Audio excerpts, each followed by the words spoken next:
வணக்கம். இன்னைக்கு இந்த தலைப்ப பார்த்து உள்ள வந்தவங்களுக்கு சில பேர் கோவமா வந்திருக்கலாம். சில பேர் வந்து ஆர்வமா வந்திருக்கலாம். நிஜமாவே வந்து வேற வழியே இல்லாம தான் இந்த கன்டென்ட் அப்படிங்கிறது வந்து இந்த உரையாடல் வந்து நிகழப்போகுது. அதற்கான தேவை ஏற்படுத்தப்பட்டுச்சு அப்படிங்கிறனால தான் வந்து பார்த்தீங்கன்னா, பிரியகுமார் அவர்கள நான் மீண்டும் வந்து வெறும் டாக்ஸ்ல வரவேற்கிறேன். தலைவா ஃபர்ஸ்ட் ஆஃப் ஆல் வணக்கம். சாரி என்ன மன்னிச்சுக்கோங்க. போன வாட்டி நம்ம விஜய் பத்தி ஒரு அருமையான ஒரு பாட்காஸ்ட் பண்ணியிருந்தோம். அதுல ஒரு ஆடியோ கோளாறு ஏற்பட்டுருச்சு. அது வந்து அதுக்காக ஒரு அதுல மன்னிப்பை கொஞ்சம் ஆடியோ இஷ்யூ. கமெண்ட் நல்லா பண்ணிருந்தாங்க நிறைய. எக்ஸாக்ட்லி. அதுக்கு முன்னாடி ஒரு டாபிக் பேசியிருந்தோமே நம்ம 2 பேரும் சேர்ந்து ஏதோ ஒரு மேட்டர். என்ன பேசியிருந்தோம் நம்ம? கமெண்ட்ல குமுறிட்டாங்கல்ல. அப்ப நமக்கு ஆமா ஆமா ஆமா. அதாவது நான் ஒண்ணு சொல்றேன். கெட்ட வார்த்தைன்றது என்னாலயும் பேச முடியும். நானும் பேசிருக்கேன். இன்னைக்கு வரைக்கும் போயிட்டு யாராவது என்ன கெட்ட வார்த்தையை வச்சு திட்டினா திருப்பியும் திட்டுற ஒரு கேவலமான பழக்கம் இருக்கு. கொஞ்சம் கொஞ்சமா ஸ்டாப் பண்ண ட்ரை பண்ணிருக்கேன். பட் தரம் தாழ்ந்து ஒருத்தங்களை எடுத்தோன்னு பேசுறது, குடும்பத்துல இருக்கவங்களை பேசுறது, ஒருத்தங்களை பத்தி என்னென்னலாம் வார்த்தைகள் உபயோகக்கூட ரொம்ப கேவலமா இருந்துச்சு அது. ஒரு எப்படி எடுத்துக்கலாமா, ஒரு 300 கமெண்ட் வந்திருக்குன்னு எடுத்துக்கலாமா திட்டுற மாதிரி. எனக்கு உங்களை இன்டர்வியூ கூப்பிட்டு எனக்கு கில்ட்டி ஆயிருச்சு. நான் அவரை கூப்பிட்டு வேணுன்ட்டே வந்து ஒரு இருங்க, நம்ம எந்த அளவுக்கு இம்யூன் ஆயிருச்சுங்க. அதாவது எப்படின்னா, முதல்ல ஒரு வைரஸ் வந்து நம்மளை தாக்கும் போது பாத்தீங்கன்னா நம்ம வந்து உடனடியா சிக் ஆயிடுவோம். பட் அது வந்து தொடர்ச்சியான தாக்குதல் ஈடுபடும் போது நம்ம உடம்பு என்ன பண்ணா அதுக்கான எதிர்ப்பு சக்தியை தானே உருவாக்கிக்கும். அப்ப அது ஒண்ணுமே நம்மள பண்ணாது. அது ஓமிக்ரான் மாதிரி. அது ஒரு எனக்கு என்னன்னா என்ன யாராவது திட்டினா கூட நான் உங்களை மாதிரி தான் ஏத்துப்பேன். பட் நம்ம சேனலுக்கு வரவங்களை யாராவது திட்டினாங்க அப்படிங்கறதுனா அது ரெஸ்பான்சிபிளா ஒரு ஃபீல் பண்ற மாதிரி. யாராவது 300 கமெண்ட் 300 பேருன்னு நினைச்சுக்காதீங்க. இல்ல 10x10 30 பேரு 10x30 சாரி 30 பேரு இன்ட்டு 10 சிம் 10 பேக் ஐடி. உங்களுக்கு புரியவே இல்லை இன்னும் கணக்கு. 10 ஃபேக் ஐடியில ஒரு ஃபேக் ஐடியும் 10 கமெண்ட் அப்படி வருது. அப்படி 10 பேர் தானா? சரி ரைட். அந்த 10 பேர் 300 அதை புஷ் பண்ணி தள்ளிடுவாங்களா? புஷ் பண்ணி தள்ளிடுவாங்க. சரிடா ஸ்டார்ட் பண்ணுங்க. 11வது பேர் வீடியோல உங்களுக்கு நிறைய வேலை இருக்கும்னு நினைக்கிறேன். 11வது பேர் ஒருத்தர் இருக்காரு. அவரை குறித்து தினமும் நான் ஒரு காணொலி செய்யலாம் என்று முடிவு செய்து விட்டேன். அதுவும் பாத்தீங்கன்னா இன்னையில இருந்தே வந்து சுபமங்கலமா ஆரம்பிக்கும். காலத்தின் தேவை அப்படின்னு நினைக்கிறேன். எனக்கு அதுக்காக நீங்க ஒரு ராயல் சொல்லிட்டு கொடுத்தேன். ரைட். சரி, என்ன ஏதோ ஹோம்ஒர்க் எல்லாம் கொடுக்குறீங்க, டீச்சர் புத்திய காட்டுறீங்களா? போன வீடியோ இல்லையா, நம்ம சேனல்ல போட்டிருந்த வீடியோ சேனல்ல ஹோம்ஒர்க் எல்லாம் கொடுத்து வச்சிருக்கீங்க? கொடுத்தாங்க, யாருமே பண்ணலீங்க. 5 ஹோம்ஒர்க் தாங்க கொடுத்தேன். ரொம்ப எல்லாம் நிறைய கொடுத்தாலும் சரி. ஏன்னா நம்ம வீடியோ போட்டோம் இல்ல ஏதாச்சும் ஒரு கேள்வி கேட்டோம்னா உடனடியா அதுக்கு ரெஸ்பாண்ட் பண்ணி நம்மள வந்து ஏதாச்சும் கடுமையா அட்டாக் பண்ணுன்றதுல காட்டுற ஆர்வத்தை கேட்ட கேள்விக்கு கன்வின்சிங்கான பதில சொல்லிட்டு அதுக்கப்புறம் 4 திட்டிட்டு போ, அதுதானே நியாயம் அப்படின்னா அது எதுவும் வர மாட்டேங்குது. அதிமுக எடப்பாடியை பத்தி பதில் சொல்லு, விஜயை பத்தி பதில் சொல்லு. நான் எதுக்கு பதில் சொல்லணும்? விஜயை பத்தி நீ கேள்வி கேட்கறத விஜய் கட்சிக்காரங்க கிட்ட கேளு, அதிமுக பத்தி கேள்வி கேட்கறத அதிமுக கட்சிக்காரங்க கிட்ட கேளு. உங்களை ஆனா அப்படி ஒரு போர்ட்ரே பண்ண ட்ரை பண்றாங்க. ரூட் ஜெகதீஷ் அந்த மாஃபியால இருக்கிறனா, அதுக்கப்புறம் அதிமுக ஒரு மாஃபியால இருக்கிறனா. நான் என்ன சொல்றேன், நான் இது வரைக்கும் உறுப்பினரா இருந்த ஒரே கட்சி நாம் தமிழர் கட்சி. இருந்தீங்க ஒரு காலகட்டத்துல? ஆமாங்க. வெளிப்படையாக பொதுமக்கள் கிட்டையும் சரி, சப்ஸ்கிரைபர்ஸ் கிட்டையும் சரி, இந்த கட்சியை நான் ரெக்கமெண்ட் பண்றேன், நான் நம்புறேன், என்ன நம்பி ஓட்டு போடுங்க அப்படின்னு நான் வெளிப்படையா ஒரு கட்சியை சர்டிஃபை பண்ணி அட்வொகேட் பண்ண கட்சி நாம் தமிழர் கட்சி. அதை நான் வேறு எந்த கட்சிக்கும் பண்ணதில்லை, பண்ண போறதும் இல்லை. அப்படின்னும் போது மத்த கட்சியை பத்தி என்கிட்ட எதுக்கு கேள்வி கேட்கிற? நான் யாருக்கு சர்டிபிகேட் கொடுத்தனோ அந்த கட்சியை பத்தி தான் நான் இன்னைக்கு கேள்வி கேட்க முடியும். எனக்கு தப்புன்னு ஒரு விஷயம் ஃபீல் ஆகும்போது இல்லையா? ரெஸ்பான்சிபிளா நான் உன்ன கேள்வி கேட்டா நீ போய் விஜய் கேள்வி என்கிட்ட விஜய் கிட்ட கேட்கற கேள்விகளை என்கிட்ட கேட்டா நான் எங்கேயா போறது பதிலுக்கு? அவங்ககிட்ட போய் கேளு. அதங்கிறாங்கல்ல நிறைய பேரு. அதுதான் நம்மளுது ஹோம்ஒர்க் மேட்டரை பொறுத்த வரைக்கும் அதான் பதில் எதுவும் வரல தலைவா. இருந்தாலும் சரி, இன்னைக்கு உங்க சேனல்ல இருந்து ஒரு ஹோம்ஒர்க் கொடுப்போம். சின்ன ஹோம்ஒர்க்கா ஆன் த ஸ்பாட்ல. 2016 சட்டமன்ற தேர்தல், 2019 நாடாளுமன்ற தேர்தல், 2021 சட்டமன்ற தேர்தல், 2024 நாடாளுமன்ற தேர்தல், அடுத்து இப்ப 2026 சட்டமன்ற தேர்தல். ஓகே, இந்த 4 பொது தேர்தல் நடந்துச்சுல இதுக்கு முன்னாடி. அந்த 4 பொது தேர்தல்ல நடந்த நின்ன வேட்பாளர்கள் எல்லாம் ஒன்னா கூட்டுவோம். சட்டமன்ற தேர்தலில் ஒரு 234 + 234, நாடாளுமன்ற தேர்தலில் 40 + 40 எல்லாம் கூட்டினா அரௌண்ட் ஒரு 700 750 அந்த ரேஞ்சில் வரும்னு நினைக்கிறேன். இப்ப நிக்க போறவங்க ஒரு 234 1000 வந்து வச்சிடலாமே. நான் கேக்குற கேள்வி என்னன்னா, இப்ப நிக்கிற 234 பேர்ல எத்தனை பேரு 2016 சட்டமன்ற தேர்தல்ல வேட்பாளரா நின்னாங்க? 2021 எத்தனை பேர் நின்னாங்க? சரி, அது எத்தனை பேர் நின்னாங்கன்ற கேள்வி கூட வேணாம், அது உங்களுக்கு கொஞ்சம் டஃபா இருக்கும். இன்னும் கூட கேக்குறேன், இப்ப அந்த 2021லயும் 2019லயும் 2016லயும் வேட்பாளர்களாக நின்னவங்க இருக்காங்கல்ல, அவங்கள எத்தனை பேரு இப்ப வேட்பாளரா இருக்காங்க? இந்த கேள்வி கொஞ்சம் சிம்பிளா இருக்கா? தங்கி இருக்காங்க. இப்ப 2026லயும் வேட்பாளரா இருக்காங்க. இல்லப்பா வாய்ப்புகள் சுழற்சி முறையில் வழங்கப்படுது. சரி ரைட். வேட்பாளர் அல்ல. எத்தனை பேர் இப்ப கட்சியில இருக்காங்க? எப்படி கேட்டுவிட்டாரு. கம்மி. வேட்பாளரா நின்னவங்கப்பா. என்னது வென்றாக வேண்டும் தமிழ், ஒன்றாக வேண்டும் நாம் தமிழர், நான் புரட்சி செய்ய வந்திருக்கேன்னு சொல்லி அண்ணனால சர்டிஃபை பண்ணப்பட்டு மேடையில நின்னு வேட்பாளராக நின்னவங்க. அவங்கள எத்தனை பேர் இப்ப கட்சியில இருக்காங்க? ஜஸ்ட் ஹோம்வொர்க் தான். ஹோம்வொர்க் பண்ணிட்டு நீங்க டேட்டா கடைசியா சொன்னது ரொம்ப சொன்னீங்கன்னா ஈஸியான ஹோம்வொர்க்கா தான் இருக்கு. பண்ணிடலாம்னு நினைக்கிறேன். அப்படி கட்சியில இருந்து போயிட்டாங்க அப்படின்ற மாதிரி லிஸ்ட் உங்களுக்கு ஒருவேளை நிறைய பேர் வந்துச்சு அப்படின்னா ஏன் போனாங்க? காரணம் கேக்குறீங்க. அதுல எத்தனை பேர் மாற்று கட்சிக்கு போயிட்டாங்க? ஏன்னா அவங்க துரோகின்ற ஈஸியான ஒரு கேட்டகரிக்குள்ள கொண்டு வந்துடலாம். அதிமுக திமுகன்னு போயிருந்தாங்க. அதனால மாற்று கட்சிக்கு போனவங்க கூட விடு. அரசியலை விட்டே எத்தனை பேர் ஒதுங்கிட்டாங்க. ஏன் போனாங்க? ஏன் போக விட்டீங்க? ஏன்னா ஒருத்தனை திமுகவுக்கும் அதிமுகவுக்கும் மது மத ஜாதி போதைக்கும் அடிமைப்பட்டு சினிமா போதைக்கு அடிமைப்பட்டு இருக்கிற ஒருத்தனை புரட்சிக்கு தயார் செஞ்சு தமிழ் தேசியவாதியாவோ நாம் தமிழர் கட்சியுடைய வாக்காளனாகவோ கொண்டு வர்றதே ஒரு மாபெரும் அறுவடைனா அவனை ஒரு தொகுதிக்கு ரெப்ரசன்டேட் பண்ற வேட்பாளராக கொண்டு வர்றதுங்கிறது இன்னும் ஒரு ஒர்த்தியான பயங்கர விலை மதிப்பு மிக்க ஒரு ஆளாக உருவாக்கி கொண்டு வந்தவர் அரசியலை விட்டே ஒதுங்கி விட்டார் என்றால் ஏன் ஒதுங்கி விட்டார்? நான் எக்ஸாம்பிளுக்கு ஒரு நபரை சொல்ல, எத்தனை நபர் லிஸ்ட் எடுத்துக்காங்கன்ற. ஏன் ஒதுங்கினாங்க? ஏன் போக விட்டீங்க? அவங்களுடைய தற்போதைய நிலை என்ன? கொஞ்சம் ஹோம்வொர்க் பண்ணி தெரிஞ்சுக்காங்க. அவ்வளவுதான். எனக்கு பதில் சொல்லணும் கூட இல்ல. ஜஸ்ட் என்ன சொல்றது தெரிஞ்சுக்காங்க. ஒரு ஜெனரல் நாலேஜ். ரைட்டா. இது மாதிரி நிறைய ஹோம்வொர்க் வச்சிருக்கீங்க. அப்பப்ப கொடுப்பீங்க போல இருக்கே. சும்மா கொடுத்து வைப்பாங்க. வந்துட வேண்டியது நேத்து முந்தா நேத்து இல்ல 2 வருஷத்துக்கு முன்னாடின்னு வந்துட வேண்டியது. அப்படியே டேய் 5 வருஷத்துக்கு முன்னாடி நானும் இதுதான்டா பண்ணிட்டு இருந்தேன் அப்படின்ட்டு எனக்கு அவங்கள பார்க்கும்போது கோவம் வர்றதில்ல.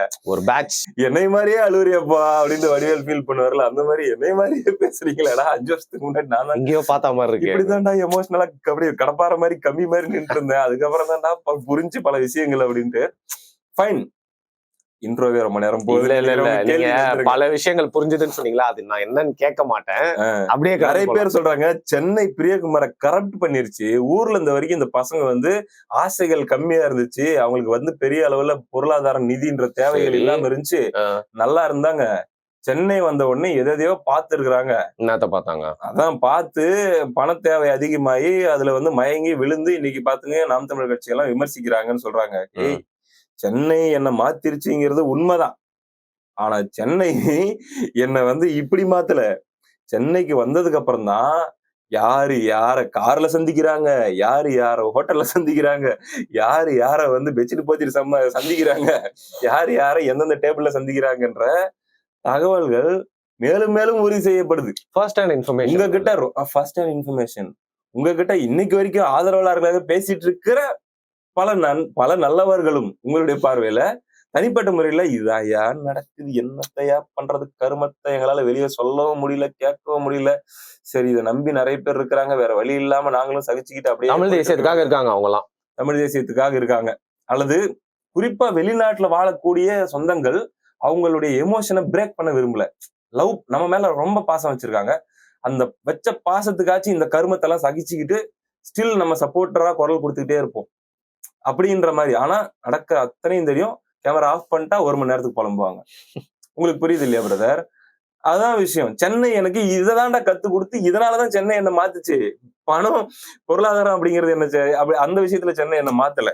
சென்னை வந்ததுக்கு அப்புறம் நான் மாறினது என்னமோ உண்மைதான். டக்குன்னு எங்க ஊர் மேல பழிய போடுறாங்களே அப்படின்னு சொல்லி யோசிச்சேன். சென்னை நான் மாறினது உண்மைதான். காரணம் என்ன சொல்றது, நிறைய விஷயங்கள் படுது கண்ணுல பட. இல்ல பிரதர், நீங்க ரொம்ப நாளா அரசியல் காணொலி வெளியிட்டு இருக்கீங்க.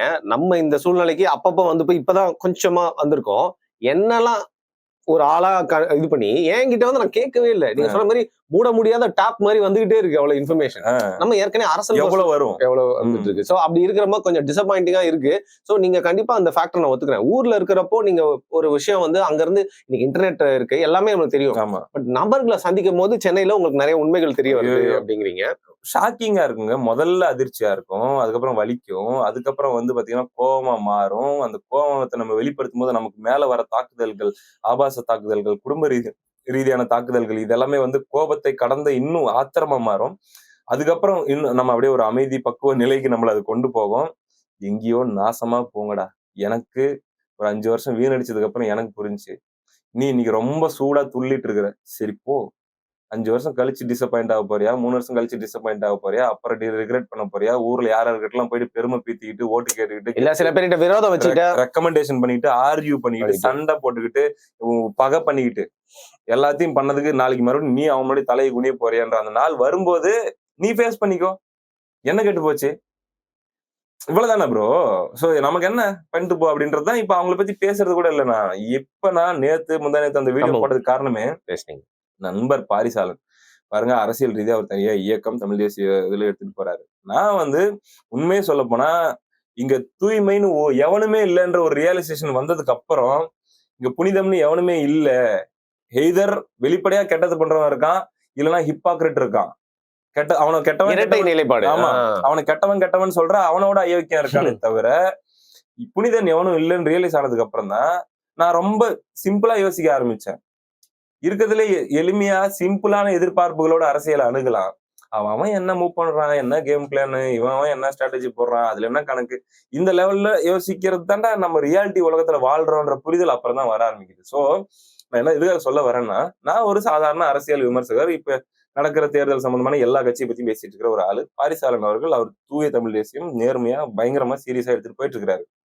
இந்த நிலைமையில அந்த கட்சியில ஒரு வேட்பாளர் போட்ட விஷயம் உங்களுக்கு தெரியும். அந்த வேட்பாளர் போட்டதுல அந்த அந்த ஒரு விஷயம் எல்ஜிபிடில அவங்க செயற்பாட்டாளரா இருக்காங்க அப்படின்ற சர்ச்சைகள் எல்லாம் எழுது. அதுக்கு பாரிசாலன் அவர்கள் குரல் கொடுத்து கேள்வி எல்லாம் கேட்டிருந்தாரு. நியாயமா தான் கேட்டிருந்தாரு. இது ஓகே, இது வரைக்கும் ஓகே. இதுக்கு எதிர்வினையா என்ன ஆகுது அப்படின்னா, வேற ஒருத்தங்க ஒரு திருநங்கை ஒருத்தங்கன்னு நினைக்கிறேன், அவங்க வீடியோ போடுறாங்க. ஆமா, அவங்களும் அந்த ஓரின சேர்க்கை ஆதரவாளர், வானவில் ஆதரவாளர். அந்த வீடியோல பாரிசாலனே ஒரு டிரான்ஸ், அவர் ஆபாசமா கொச்சையா பேசியிருந்தாங்க. டெஸ்டோஸ்டெரான் ஊசி எடுத்துக்கிறாரு, அதனாலதான் தாடி மீசை எதோ பேசி வச்சிருக்காங்க. சரி, யாரோ பேசிட்டு போறாங்கன்னா, அந்த வீடியோவை எடுத்து இந்த 10 ஃபேக் ஐடி கும்பல் பரப்பி பாரிசாலன் பொளக்கப்பட்டார், இழிக்கப்பட்டார் அப்படின்னா அது எவன்டா ரீட்வீட் பண்ணி வச்சிருக்கான்னு பார்த்தா முழுக்க இந்த குரூப் நாம் தமிழர் ஐடிவிங் ஆதரவாளர்கள் முழுக்க நாம் தமிழர் பத்தியே பேசி நாம் தமிழர் பத்தியே போஸ்ட் போடுற கும்பல் தான் இதை ரசித்து கொண்டாடுகிறது. இதுல பாரிசாலனை மட்டும் அவங்க அவமானப்படுத்தல, திருநங்கைகளையும் அவமானப்படுத்துறாங்க, திருநங்கைகளையும் அவமானப்படுத்துறாங்க. எப்படிங்க இது? என்ன லாஜிக்? யோசிச்சு பாருங்க.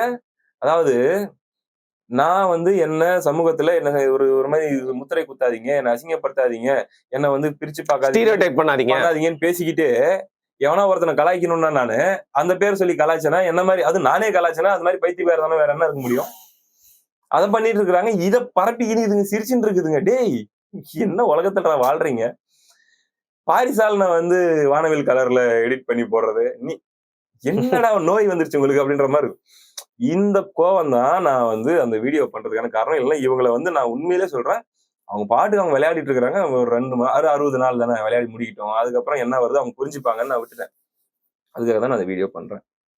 இப்ப அடுத்து பாக்குறேன், ஒண்ணும் இல்லைங்க, ஒரு சிம்பிளான விஷயம் இதை எடுத்துட்டு வந்தேன், இப்பதான் கண்ணுல பட்டுச்சு. ஐயா அருகோ மறைஞ்சிட்டாரு. அவருடைய தமிழ் தேசிய செயல்பாட்டாளர் இவ்வளவு பெரிய பங்களிப்பு அவர் கொடுத்திருக்காரு. இவரெல்லாம் உரிச்சு எடுத்திருக்காரு. அவரெல்லாம் பேசின பேச்சுங்களும் கேள்விங்களும் அப்படிங்க. இப்ப இவருடைய குடும்பத்துக்கு ஏதாச்சும் செய்யணும் அப்படின்றதுக்காக பாரிசாலன் அவர்களுடைய வள்ளல் மீடியால அவருடைய சேனல்ல ஒரு வீடியோ போடுறாங்க. அந்த வீடியோல இந்த போஸ்டர் தான் நான் இப்ப காட்டுற, இந்த போஸ்டர் தான் நான் வேகமா ஒரு இடத்துல ஃப்ரேமா காட்ட விரும்பல, ஓகேவா? ஏன்னா அது ஏன்னு எனக்கு தெரியும். இதை காமிச்சு இப்படி எல்லாரும் சேர்ந்து நிதி பங்களிப்பு பண்ணி நம்ம அவங்களுக்கு சப்போர்ட் பண்ணணும், இதுக்கு முன்னாடி மறைஞ்ச சில ஆளுமைகளுக்கு நம்ம பண்ணாம விட்டுட்டோம், ஆனா இப்ப இருந்தாச்சும் இனிமேலாச்சும் நம்ம பண்ணணும்னு ஒரு இனிஷியேட் பண்றாங்க. அது பண்ணி அந்த போஸ்டர்ல பாத்தீங்கன்னா தொடர்புக்கு இந்த நம்பர்லாம் நீங்க கான்டாக்ட் பண்ணி பேசலாம். ஏன்னா நம்மளா ஏதோ போய் சொல்லி வசூல் போடுறோம் திரட்டுறோன்ற மாதிரி ஆயிடக்கூடாது இல்லையா? அப்போ வெரிஃபிகேஷன் நீ தாராளமாக அவங்க சம்பந்தப்பட்டவங்க கிட்டே பேசிக்கலாம், அந்த குடும்பத்தார்ட்டே பேசிக்கலாம், அந்த குடும்பத்துக்கே நீங்க பங்களிப்பு செய்யலாம்னு தெரிஞ்சுக்கணுன்றதுக்காக அந்த மொபைல் நம்பர்ஸை அவங்க போடுறாங்க. அது டெக்னிக்கலி தப்பு பிரதர். அது என்னன்னா நம்ம அந்த விஷயம் மட்டும் இந்த போஸ்டரை காமிச்சிடுறாங்க தலைவா. ஆனா அவரோட நோக்கம் ரொம்ப சிறந்தது. டெக்னிக்கலி அது தப்பு பண்ணிட்டோம், அந்த நம்பரை போட்டிருக்க கூடாதுன்னு இல்ல பிரதர். இப்ப தொடர்புக்குன்னு சொல்லி எல்லாம் சில பேர் போடுறாங்கல்ல, புரியுதுங்க.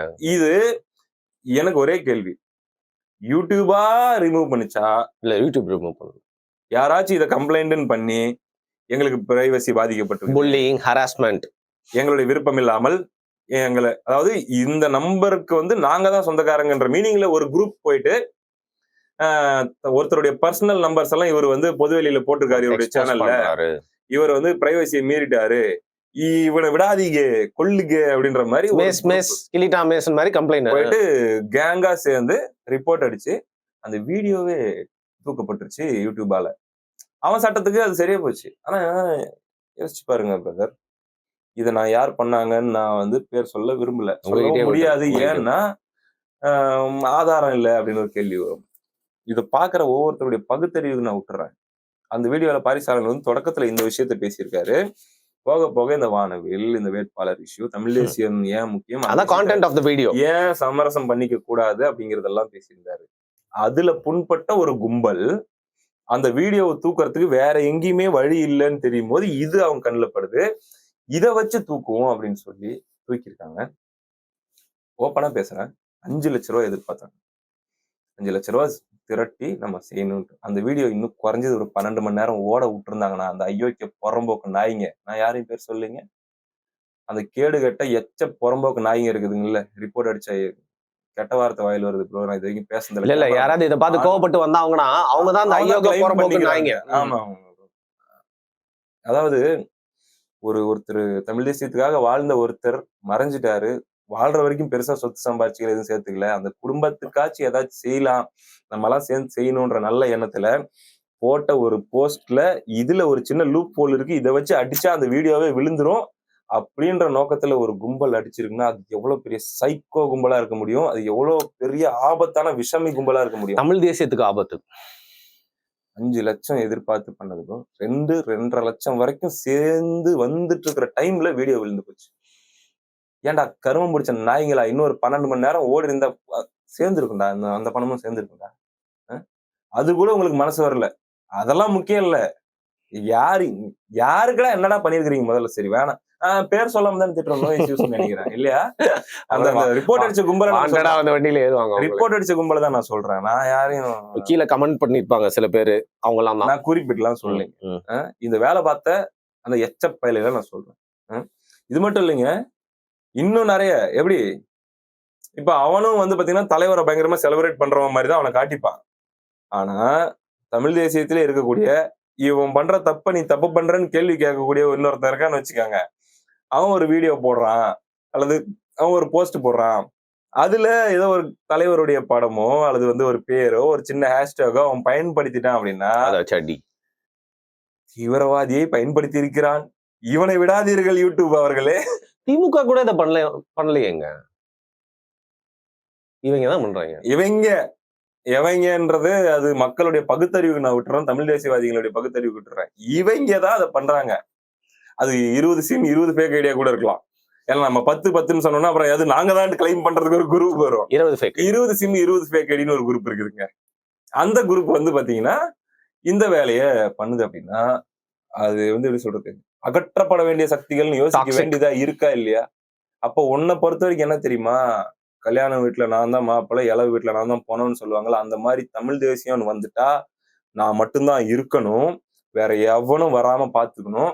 அப்படி ஒரு வேளை வரனா எனக்கு அல்ல கையாரு, நான் பேசும்போது என் பின்னாடி நில்லு, சும்மா என் கூட வலிஞ்சிக்கிட்டு நில்லு, அவ்வளவுதான். என்னை புகழ்ந்து பேசிக்கிட்டு அப்படியே சுத்திட்டு தீரி, அதை தாண்டி உனக்குன்னு தனித்த பார்வை தனித்த இருக்கக்கூடாது, குறிப்பா எனக்கு கேள்வி கேட்கணுன்ற எண்ணம் உனக்கு இருக்கக்கூடாது. அப்படி இருந்தா நீ தலைவரை தூக்கிட்டு வந்தா தலைவர்ங்கிற அந்த தீவிரவாதியை பயன்படுத்துறான்னு சொல்லி உன் பேஜை நான் காலி பண்ற அளவுக்கு நான் போவேன். நீ யாருக்காச்சும் உதவி செய்யலாம் தமிழ் தேசியவாதிங்க மறைஞ்சவங்களுக்கு அப்படின்னு சொல்லி நீ தெரியாம போன் நம்பரை போட்டீங்கன்னா இவன் வந்து யூடியூப் உடைய கம்யூனிட்டி கைட்லைன்ஸை மீறிட்டான்னு ரிப்போர்ட் அடிச்சு அந்த உதவி கூட போய் சேரலன்னா நாசமா போனாலும் பரவாயில்ல, ஆனா அந்த வீடியோ காலியான போதுன்ற அளவுக்கு நான் இறங்கி வேலை செய்வேன்னா இவன் யார்? இந்த கும்பல் யார்? இந்த கும்பலை நடத்துகிற அந்த தலைமை யார்? அந்த ஒரு ஒரு ஒரு ஐடி விங் மாதிரி ஒரு கூட்டம் வச்சிருக்காங்கன்னா அந்த ஐடி விங்குக்கு ஒரு தலைவனோ தலைவியோ இருக்காங்கன்னா அது யார்? அவங்க எவ்வளவு கேவலமான ஜந்துங்க அப்படிங்கிற கேள்வி நான் யோசிக்கிறவங்களுக்கு விட்டுறேன். அவ்வளவுதான், இவ்வளவுதான் சிம்பிள். ஒன்னொன்னுக்கும் முட்டோட வருவாங்க ப்ரோ, ஒன்னொன்னுக்கும் ஒரு காரணம். இதெல்லாம் யூடியூபே தூக்கிரும், யூடியூபே அதுக்கு நாங்க யூடியூப்ல இருக்கோம், உங்களுக்கு தெரியாதா? அது சொல்லுங்க, யூடியூப் எது தூக்கும் தூக்காதுன்னு. இல்லைங்க, இந்த இரட்டை நிலைப்பாடு எங்க நான் பாக்குறேன் அப்படின்னா, இந்த உச்சத்துக்கு போய் நான் இந்த உங்ககிட்ட பேசணும்னு அழைச்சதே வந்து வீட்டுல இருக்கவங்களோட பெண்களை குறித்து ஆபாசமா பதிவு போட்டுட்டு அதே நேரத்துல திருநங்கைகளையும் அந்த போஸ்ட்ல வீட்டுல இருக்க பெண்களை தின்னு ஆபாசமா அது வந்து அசிங்கமா போட்டுட்டு என்ன பண்றாங்க, நீங்க சொல்ற மாதிரி சப்பக்கட்டு. இதுக்கும் வந்து எங்களுக்கும் சம்பந்தம் இல்லை. யாரோ போட்டது என்ன போய் கம்ப்ளைண்ட் கொடு. கொடு. என்ன போஸ்ட்ன்றதை நான் சொல்லிடுறேங்க. எனக்கு இதுல ஒளிவு மறைவா பேசிலாம் ஒண்ணும் வர போறது இல்ல. பாரிசாலன் பயங்கர அன்கம்ஃபர்டபுள் ஆக்கிட்டாப்ல அவங்கள இந்த விஷயத்துல எக்ஸ்போஸ் பண்ணி. என்ன பண்றதுன்னு புரியல. எந்த எக்ஸ்ட்ரீம் வரைக்கும் போறாங்கன்னா, உன்னை நான் எமோஷனலா உடைப்பேன். உன்னை எமோஷனலா உடைக்கணும்னா நான் உன்னை தனி மனித தாக்குதல் பண்ணி பார்த்துட்டேன். உன்னை வந்து உருவகேலி பண்ணி பார்த்துட்டேன். உன்னை நான் வந்து டிரான்ஸ்ன்னு சொல்லி பார்த்துட்டேன். எல்லாமே சொல்லி பார்த்துட்டேன். ஆனாலும் நீ வார்த்தையை விட மாட்டேங்கிற. நீ என்ன பண்ண மாட்டேங்கிற, காலத்துக்கு எனக்கு கிடைக்கிற மாதிரி ஒரு கொடுக்க மாட்டேங்கிற, பாயிண்ட் கொடுக்க மாட்டேங்கிற. கரெக்டா என்ன இன்னும் எக்ஸ்போஸ் தான் பண்ற. அப்போ உன்னுடைய சமநிலையவே நான் உடைக்கிறேன். அப்போ உன் குடும்பத்தை கை வைக்கிறேன். நீ யார் மேல ரொம்ப அன்பு பாசம், ஒருவேளை உங்க அப்பா மேல வச்சிருக்கியா, உங்க அப்பா மேல கை வைக்கிறேன். இல்ல அம்மா மேல வச்சிருக்கியா, அம்மாவை அசிங்கம். என்னங்க அது? இல்ல மனைவி மேல அன்பு வச்சிருக்கியா, மனைவி அசிங்கம். அப்ப நீ உடைவ இல்ல. குழந்தை ஏதாச்சும் உனக்கு இருக்கா 7 வயசுல 8 வயசுல, அதை டார்கெட் பண்ணி உனக்கு காலி பண்றேன். அதாவது அதை அசிங்கப்படுத்துறது மூலமா அதை பத்தி ஏதாச்சும் பதிவு போட்டு உன்னை நோகடிக்கிறது மூலமா அப்ப நீ உன் பொறுமை இழப்பல்ல. அப்ப ஏதாச்சும் நீ அசிங்கமா பேசுவல்ல, கெட்ட வார்த்தை ஏதாச்சும் பேசுவல்ல, ஏதாச்சும் டைரக்டா வார்த்தையை விடுவல்ல, அதை எடுத்து வச்சுப்பேன்ல. எதன் மூலமா உன்னை நோண்டி 100 பேர் 1000 பேர் சேர்ந்து இந்த வார்த்தை பேச வச்சோம் அப்படிங்கிறத நாங்க அழிச்சிருவோம். அதெல்லாம் தூக்கிட்டு உன்னால சுத்த முடியாது. ஆனா நீ கொடுத்த ஸ்டேட்மெண்ட், ஏன்னா நீ தான் அடையாளத்தோட இருக்கிறவன். உன்னை அதை பேச வச்சவன் முழுக்க அடையாளம் இல்லாம சுத்துறவன். அப்ப அது பேசு பொருள் ஆகாது. அதை எடுத்துக்கிட்டு பாரி இப்படி பேசிவிட்டார், பாரி இப்படி பேசிவிட்டார், பாத்துக்கலாம் ஈஸியா நாங்க எடுத்து சுத்திட்டு இருக்கலாம்ல. அந்த நோக்கத்துலதான் இன்னைக்கு பாக்குறாங்க ஒரு பதிவு. பாரி எடுத்து அவருடைய மனைவி அவருடைய கல்யாணம் பண்ணிட்டு அவங்க பாட்டுக்கு அவங்க அமைதியா ரொம்ப பிரைவேட்டான வாழ்க்கை அவங்க வாழ்ந்துட்டு இருக்காங்க. எந்த விதமான பொதுவான விஷயங்களையும் அவர் வந்து அவர் ஃபேமிலி இன்வால்வ் பண்றதே இல்ல. அவருடைய கல்யாண போட்டோவை எடுத்து வச்சு, அண்ணன் வந்துட்டு போன கல்யாணம் அது, கல்யாண போட்டோவை எடுத்து வச்சு அவங்க மனைவிய எவ்வளவு அசிங்கமானா வேணாம், அதை நான் எப்படி சொல்றதுன்னு தெரியலைங்க. திருநங்கையோட ஒப்பிட்டும் பேசுறாங்க. அது போக கூடுதலா லாஸ்ட் வரியில இன்னொரு அசிங்கமான ஒரு வார்த்தையும் பேசுறாங்க. அது நான் சொல்ல விரும்பல. இதெல்லாம் எதுக்கு அப்படின்னா ட்ரிகரிங், வார்த்தையை வீடு, சோ தட் தமிழ் தேசிய தளத்திலிருந்தே உன்னை அப்புறப்படுத்துற மாதிரி ஏதாச்சும் ஒரு பஸ்ட் அவுட் ஆகும். அதை வச்சு நாங்க ஏதாச்சும் ஒண்ணு ஒதுக்கி விட முடியுமான்னு பார்க்கணும் அப்படிங்கிறது தான் இதுல இருக்கு. சோ இதனால ஒதுங்கிடுவாருன்னு நம்புறாங்களா? ஒதுக்க முடியாதுங்க. அந்த கேம் இவங்க ஆடுறாங்கன்னு தெரிஞ்சுதானுங்க. அழுகுனி ஆட்டத்தை 5 வருஷமா 10 வருஷமா பார்த்துக்கிட்டு தான் நீங்க டிராவல் பண்ணிட்டு இருக்கோம். இதே டெக்னிக்கை யூஸ் பண்ணி நீ எத்தனை பேரை காலி பண்ண? வார்த்தையை விட வச்சு அவன் வார்த்தையை விட்டதுக்கு அப்புறம் அப்படியே துரோகின்னு திருப்பி போட்டு ஒழிச்சு விட்டது எத்தனை பேரை நாங்க பார்த்திருக்கோம். அப்படின்னும் போது என்கிட்ட அதே டெக்னிக் நீ யூஸ் பண்ணாடே, ஓஹோ நீ இப்படி வரியா அப்படின்னு நமக்கு அவன் பண்ண ஆரம்பிக்கும் போதே நமக்கு தோணும். அதை கலாய்ச்சி விட்டு நம்ம போயிடலாம், அல்லது எக்ஸ்போஸ் பண்ணிட்டு போயிடலாமே தவிர அதுக்காகலாம் நம்ம வந்து நம்முடைய சமநிலை இழந்து கத்தி கூப்பாடு போட்டு ஒன்றும் பண்ண வேண்டிய அவசியம் கிடையாது. அதனால எங்கிட்டையும் இந்த மாதிரி முயற்சிகள் நிறைய நடந்திருக்குது. இப்ப எனக்கு சில பலவீனம் இருக்குது. ஃபேமிலின்னு வந்துட்டா நான் ரொம்ப சென்சிட்டிவ் தான், ரொம்ப ரொம்ப சென்சிட்டிவ் தான். ஏன் படக்கூடாது? அது ஒன்றும் தப்பு இல்லை, ஃபேமிலிடா. ஆமா. அண்ட் ஏன் வந்து யார் யார் எனக்கு என் ஃபேமிலியில பிடிக்கும்னு கூட நான் வெளியே சொல்ல மாட்டேங்கிறேன். தெரிஞ்சிச்சுன்னா அதை பண்ணுவாங்கன்றது. இதை சொன்னா நான் கண்டிப்பா கண்ட்ரோல் மீறிடுவேன் பிரதர் அப்படின்னு சொல்றேன்னு வச்சுங்களேன். எனக்கு ஃபேமிலியில ஒருத்தர் இருக்காரு. இப்போ யாரோ ஒரு உறவு இவங்களை பத்தி பேசினா மட்டும் என்னால வந்து நான் நானா இருக்க மாட்டேன்னு ஒண்ணு சொல்றேன்னு வச்சுக்கோங்களேன். அவங்களுக்கு நானே பாயிண்ட் கொடுத்த மாதிரி ஆயிடும். நாளைக்கு அதை வச்சுதான் என்ன அடிப்பாங்க. அப்ப நான் ஏதாச்சும் ரியாக்ட் பண்ணும்போது தப்பு பண்ணிடுவேன். அந்த தப்பு அவங்களுக்கு போதும். என்ன பண்ணுமோ அந்த மாதிரி வில்லனைஸ் பண்ணிட்டு போயிடுவாங்க. இது ரொம்ப எச்சத்தனமான வேலையை பல தமிழ் தேசியவாதிகளுக்கு, பல முன்னாள் இந்த கட்சியில வேலை செஞ்சு உசுர கொடுத்து உழைச்சவங்க பல பேரை ஒழிச்சு கட்டுறது அவங்க பயன்படுத்தின ஆயுதம். நம்ம சகோதரர்களுக்கே பண்ணிருக்காங்க. அவங்களுக்கு மட்டும்தாங்க பண்ணிருக்காங்க. எதிரி புடுங்குறாங்க, யாருக்கும் பண்ணல. இத பண்ணது முழுக்க முழுக்க சகோதரர்களுக்கு மட்டுமே. அவங்களை அந்த பாயிண்ட நோக்கி தள்ளுற வரைக்கும் அபியூஸ், அடி. அதான் ஓப்பனா பேசுறாங்களே எங்க மேடையில, 10 ஐடி ஓபன் பண்ணிக்கோ, 10 சிம் வச்சுக்கோ, என்ன வேணா எழுது, அந்த வார்த்தை சொல்ல என்ன வேணா எழுது அப்படின்னும் போது அவன் என்ன பண்ணுவான்? என்ன வேணா எழுதுறான். இப்ப சொல்லுவியா? எங்க சொல்லு, அவன் நாம் தமிழர் அல்லது அவன் எங்கள் ஐடிவிங் தான் என்பதை நிரூபி அப்படின்னு சொல்லி நீ கேளு, செருப்பு பிஞ்சு போயிடும். நீதான 10 ஃபேக் ஐடி வைக்க சொன்ன, ஏன் அந்த 10 ஃபேக் ஐடி இருக்கக்கூடாதுன்னு நாங்க கேட்க முடியாதா? அவன் என்ன உறுப்பினர் அட்டை அங்க வச்சுட்டா வருவான். ஏங்க நல்லவனுக்கு இருட்டுல வேலை மாதிரி ஃபேக் ஐடி என்னங்க எனக்கு புரியவே இல்லைங்க. அந்த நாய் இதுக்கு முன்னாடி என்னென்னத்தெல்லாம் ஒரு வாரத்துக்கு கூட ஒரு 4 நாளைக்கு முன்னாடி முதன்மை வலைவெளியில உட்காந்து ஒப்பாரி வச்சே இல்லையா, இவன் ஐடி பெயர் பார்த்தீர்கள் என்றால் கோலிவுட் ஜீசஸ் விஜய், அவன் என்னை பார்த்து போடா மகனே என்று பேசியிருக்கிறான். அதுக்கப்புறம் இந்த ஐடி பாத்தீங்கன்னா ஏதோ போட்டிருக்கிறான், விஜய் படம் தான் வச்சிருக்கான் தம் இதுல. அவன் வந்து என்ன போடா புலம்பல், அவன் கட்சியில உறுப்பினராவா இருக்கா? ஃபேக் ஐடி தானே. விஜய் தான் பேச வச்சாரு, இல்ல விஜய் கட்சி தான் அவனை ஆபாசமா பேச வச்சுச்சு, இல்ல பேசினவங்க போற விஜய் ஆளுங்க தான்றது உங்ககிட்ட என்ன ப்ரூஃப் இருக்குது? இதுக்கு முன்னாடி அவன் என்ன போஸ்ட் போட்டிருக்கான், யார ரீட்வீட் பண்ணிருக்கான்றது பொறுத்துதான் நீ ஒரு முடிவுக்கு வர. அந்த வெங்காயம் தான் இங்கேயும் எவன் அபியூஸ் பண்றான். ஆமா, ஃபேமிலி அபியூஸ்ல இருந்து எல்லா கன்றாவையும் எவன் பண்றான், உள்ள போய் பார்த்தா என்ன பண்ணி வச்சிருக்கான், பூரா இந்த புறம்போக்குல தான் ரீட்வீட் பண்ணி வச்சிருக்கான். அப்ப அவன் யாரு, அவன் உங்க குரூப் தான் அப்படின்னு அப்படிதான் எடுத்துக்க முடியும். கால்குலேட் பண்ணிக்க வேண்டியது. அவ்வளவுதான், அறிவுன்னு ஒண்ணு இல்லையா உங்களுக்கு? அவ்வளவுதான். என்ன போய் கம்ப்ளைண்ட் கொடு, ரொம்ப பாதிக்கப்பட்டது நீ போய் கம்ப்ளைண்ட் கொடு. சொல்ல முடியாதுப்பா, அதிகாரத்துக்கு நெருக்கமா வந்துட்டீங்க, சொல்ல முடியாது. கம்ப்ளைண்ட் பண்ணாலும் ஒண்ணும் பண்ண முடியாத இடத்துக்கு கூட போயிருக்கலாம், தெரியாது. சரி ரைட். இப்போ நீங்க இது பத்தி தான் பேசணும்னு கூப்பிட்டேன், நீங்க பேசுனீங்க. பட் இல்ல, அதிகாரத்துக்கு நெருக்கமா வந்துட்டீங்கன்னு சொன்ன உடனே அதிகாரத்துக்கு நெருக்கமானா இன்னும் கொஞ்ச நாள்ல அதிகாரத்துக்கு வந்துருவாங்களோன்ற மீனிங். தொடர்பு கொள்றது வேற, கள்ள தொடர்பு வச்சிருக்கிறது வேற இல்ல. மாறுறோம் ப்ரோ நம்ம. அதாவது நம்ம யார் கூட தர்க்கம் பண்றோமோ அந்த மாதிரியே மாறிடுவோம்னு சொல்லுவாங்க. அதனால வேணாம், நம்ம அப்படி போக தேவையில்ல. சோ நீங்களே சொன்னீங்க உங்களுக்கு ஓகேனா நீங்க ஆன்சர் பண்ணலாம். ஒரு 5 years அப்படிங்கிறீங்க. அப்படி இருக்கிறப்ப நானே உங்ககிட்ட வந்து கேட்டிருக்கேன், ஏங்க தொடர்ந்து ட்வீட் பண்ணிருக்கீங்க, எனக்கு நீங்க இதுக்குள்ளே இருக்க வேணாம் வாங்கன்றப்போ நீங்க அது தொடர்ந்து நடந்துட்டே இருந்துச்சு. பட் 5 years பாக்கப்போ எங்க உங்களுக்கு பிரேக்கிங் பாயிண்ட் வந்து நீங்க உங்க மைண்ட் வந்து ஒரு முடிவு எடுக்கு? பிரேக்கிங் பாயிண்ட் அப்படின்னா முதல்ல ஃபர்ஸ்ட் எவர் பிரேக்கிங் பாயிண்ட் என்ன தெரியும் பிரதர்? சப்போர்ட் பண்ண ஆரம்பிச்சு, அதாவது நாங்க சப்போர்ட் பண்ண ஆரம்பிச்ச போது நீங்க நம்ப மாட்டீங்க பிரதர், அரசியலுடைய அவ்வளோ டீப்பான அவ்வளோ நாலேஜ்லாம் இல்ல அசிங்கம் தெரியாது. அண்ட் மத்தவங்க எல்லாம் அசிங்கமானவங்கன்னு தெரியும். இவங்க பேசினது எல்லாத்தையுமே லிட்ரலா இப்ப நம்பிட்டு இருக்கிறாங்கல்ல, அந்த மாதிரிதான். புனிதம் என்றால் நாம் தமிழர் என்றால் புனிதம். தப்பே ஒரு தப்பு கூட இருக்காது, இழுக்கே இருக்காது, ஒரு பைசா கூட கையாடல் இருக்காது. ஒரு தொகுதிக்குரிய ஒரு நிதினா அதுல ஒரு வெளிப்படைத்தன்மை இருக்கு. ஏன்னா நான் சேலத்துல இருந்தப்போ அப்ப தொகுதி பொறுப்பாளரா அண்ணன் ஒருத்தங்க இருந்தாங்க. இப்ப இருக்காங்களான்னு கேட்காதீங்க, பாவம். சரியா? அவங்க வாழ்க்கையை தேடி அவங்க அப்படியே போயிருப்பாங்க, மாதிரி வெறுத்து ஃப்ரஸ்ட்ரேட் ஆகி போயிருப்பாங்க. அவங்க பேர்லாம் கூட ஞாபகம் இருக்கு, வேண்டாம், ஓகேவா? அப்போ அந்த குரூப்புக்குள்ள ஒரு ஒரு சின்னதா ஒரு கூட்டம் நடத்துறாங்க. என்னன்னா ஒரு நிதி வசூல் பண்ணுவாங்கல்ல, அதுல 1000 ரூபாய் 500 ரூபாய் நம்ம எல்லாம் கொடுப்போம்ல பிரதர், அங்க ஒரு வெளிப்படைத்தன்மை இருக்கும். அப்போ ஒரு நாள் நான் என்ன பண்றேன், அந்த அண்ணன் கிட்ட பேசுறேன். ஆனா இப்போ நம்ம இந்த தொகுதிக்குள்ள நம்ம வட்டத்துக்குள்ள 500 3000 ரூபாய் 13,000 ரூபாய் 14,000 ரூபாய் கலெக்ட் ஆகுதுன்னா நீங்க குரூப்ல போட்டுறீங்கன்னா எல்லாருக்குமே இவ்வளவு கொடுத்துருக்காரு தெரியுதுன்னா, ஏன்னா தலைமையிலயும் இந்த மாதிரி பண்ணலாமேனா, எவ்வளவு நிதி வந்திருக்கு, நம்ம மாதாந்திர செலவுகள் என்ன பண்ணலாமேனா அப்படின்னு கேட்கும்போது, நாங்களும் இந்த கேள்வி எல்லாம் கேட்டிருக்கோம் தம்பி, அது சில காரணங்களால பண்ண முடியலன்ட்டாங்க, விடுங்கப்பா அப்படின்னு அவர் சொன்னாரு.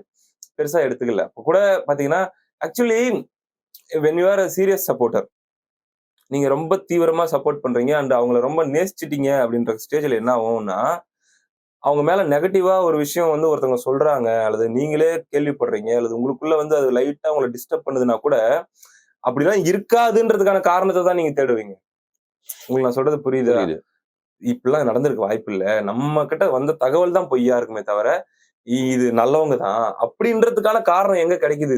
தன்னை சமாதானப்படுத்திக்கணும், மனசை எப்படியா சமாதானப்படுத்திக்கணும், அதுக்கான காரணத்தை தேடி இப்ப நான் கன்வின்ஸ் ஆயிட்டேன், பியூர் தான், நம்ம நினைச்ச மாதிரி பியூர் தான் அப்படின்னு திருப்பி சமாதானம். இப்படி ஒரு ப்ராசஸ் போகுங்க. அங்க இருந்து அப்படி போயிட்டே இருக்கிற இடத்துல வந்து ஒரு ஃபர்ஸ்ட் எவர் பிரேக்கிங் பாயிண்ட் எனக்கு வந்து ஒருத்தவங்க பண்ணிக்கிறாங்க. இந்த வார்த்தையை நான் பயன்படுத்துறதுக்கு ஸ்ட்ரைக் வருமா வராதுன்னு நினைக்கிறேன். இப்ப கொஞ்சம் உயிரை மாற்றிக்கிட்டாங்க. ஓகேவா? ஒருத்தங்க அவங்க பேர் கூட ஜான்சி ராணி, அந்த மாதிரி வண்டாரி தமிழ்மணின்னு ஒருத்தர், அவருடைய மனைவி தன்னைத்தானே தீயிட்டு கொளுத்தி உயிரை மாய்ச்சிக்கிறாங்க. அதுக்கு காரணம் வந்து ஒரு பணம் சம்பந்தப்பட்ட ஒரு பிரச்சனை. நீண்ட காலமாக அந்த பணத்தை அவங்களால வசூல் பண்ண முடியாம அவங்க கஷ்டப்படுறாங்க. அதுக்கப்புறம் பாத்தீங்கன்னா போன்ல ஒரு ஹார்ஷான ஏதோ ஒரு கான்வர்சேஷன் எல்லாம் போனதாக இதெல்லாம் நம்ம கேள்விப்படுற செய்தி, ஓகேவா?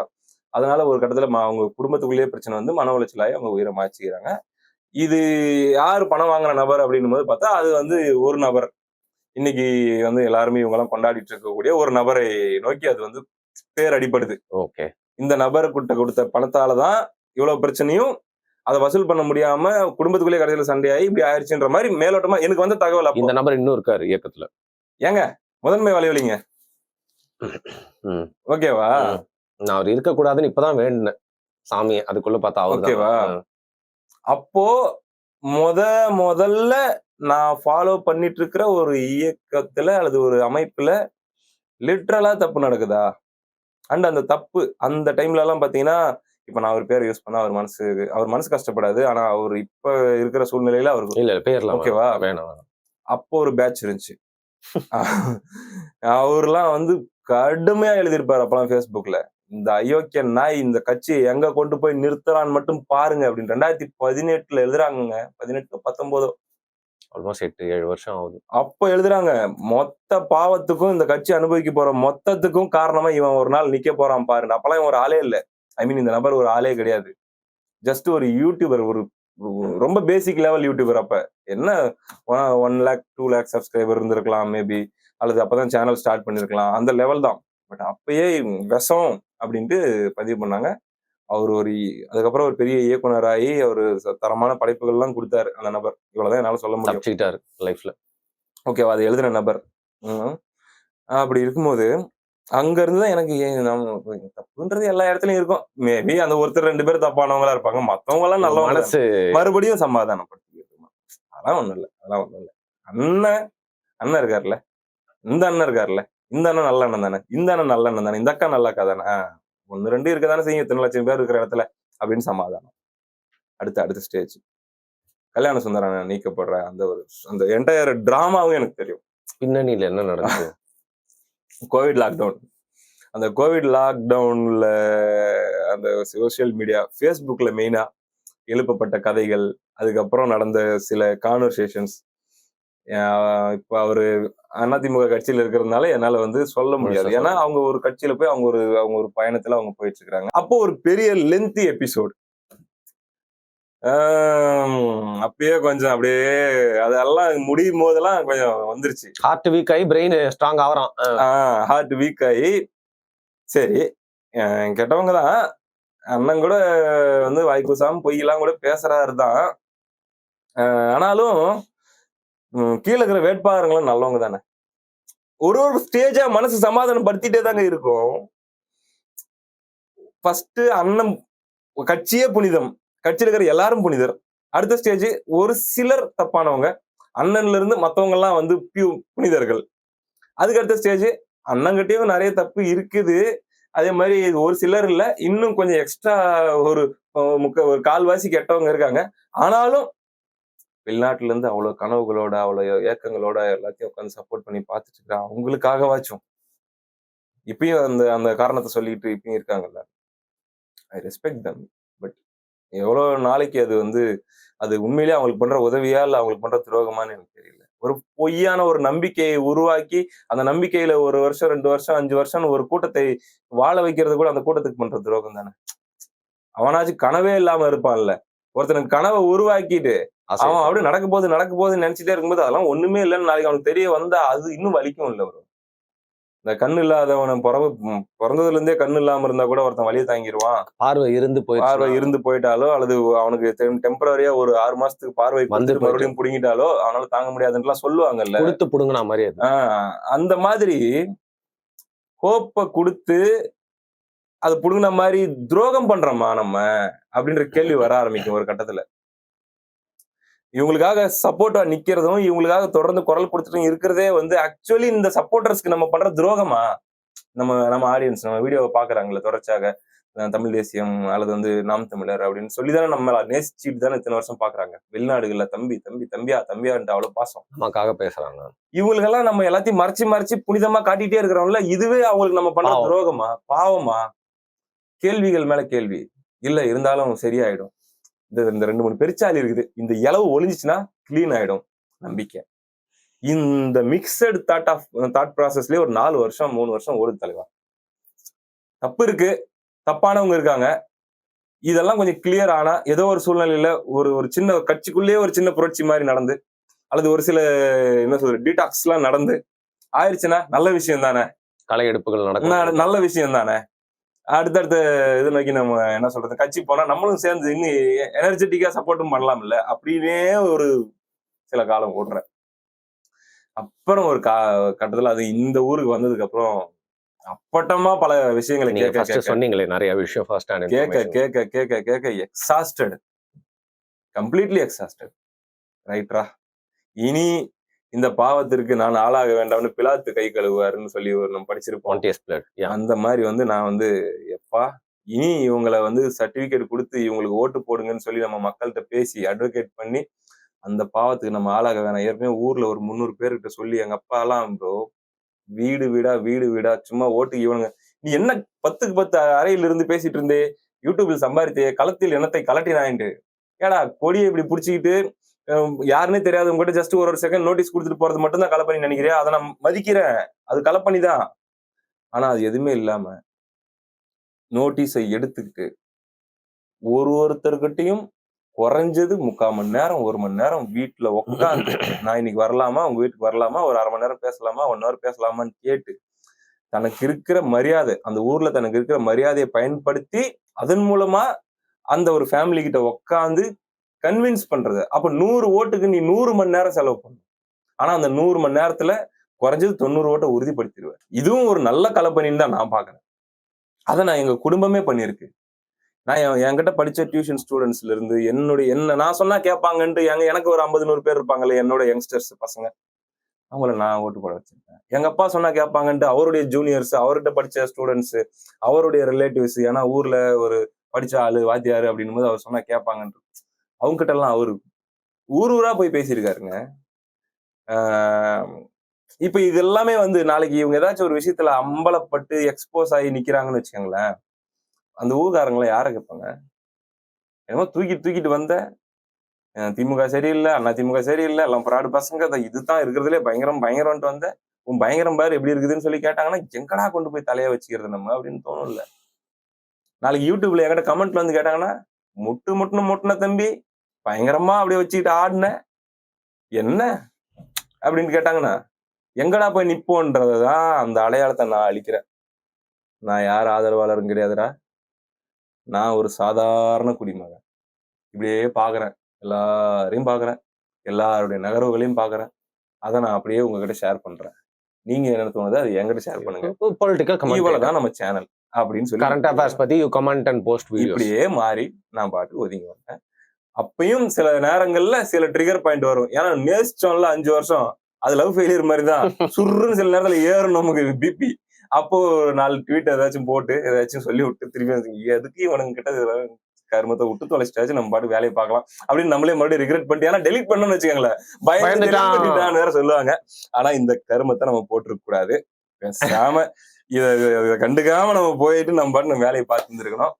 சரி விட்டு தொலைவோம் மனசுல இருந்து லைக் நான் தப்பா உங்க சேனல்ல கூட நீங்க இந்த மாதிரி பேசி நான் பார்த்தது இல்லை. ஃபர்ஸ்ட் டைம் இதெல்லாம் வந்து பேசுறீங்க நினைக்கிறேன். ஓகேவா? ஏன்னா நான் கூப்பிட்டு வந்து உங்களை ஏதோ வந்து நான் எப்பவுமே ஐயோ இவரை வந்து நம்ம ஏதோ ஒரு யூட்டிலைஸ் பண்ணிடக்கூடாது, இல்ல இவருக்கு மேல அந்த ஹேட் வந்துடக்கூடாதுன்னு சொல்லிட்டு நான் எப்பவுமே யோசிச்சது உண்டு. இல்லைங்க, என்ன ஒருத்தங்க வந்து மேனிபுலேட் பண்ணி ஒரு விஷயத்த பேச வைக்க முடியாது. இல்ல அந்த மாதிரி எனக்கு கில்ட்டியா ஆயிரும் எனக்கு தோணுச்சு. இல்ல அதான் சொல்றேன், என் மனசுல இருந்ததுதான் இது. நீங்க கேமரா ஆஃப் பண்ணிருந்தாலும் இன்னும் கொஞ்சம் என்ன கூட 10 கெட்ட வார்த்தை வந்திருக்கோம் அங்கங்க எவனையாச்சும் பத்தி பேசும்போது. நம்ம வீடியோலன்றதுனால அது இல்லாம பேசுறோம், அவ்வளவுதான். ரைட். ஸோ இன்னைக்கு நான் என்ன பேசணும்னு கூப்பிட்டோம், அதற்கும் மேல நிறைய விஷயங்கள் நீங்க வந்து சொல்லியிருக்கீங்க. ஸோ இது வந்து மக்கள் முதல்ல அதை பார்த்து புரிஞ்சுட்டு ஜீர்ணிச்சுட்டு நிறைய பேர் பார்த்தா ரியாக்ட் பண்ணுவாங்க. எல்லாத்துக்கும் ரெடி தான். டயங்கரங்கள் அப்படின்னு தெரிஞ்சோட நீங்க வந்து ஒரு முடிவு எடுத்து இவ்வளவு விஷயங்கள் வந்து சொல்லிருக்கீங்க. உங்க கமெண்ட் செக்ஷனுக்கு வாழ்த்துக்கள். நானும் தானங்க இருக்கேன், சேர்த்து கமெண்ட் பண்ணுங்க, ஒன்றும் பிரச்சனை இல்லை. நன்றி பிரதர்.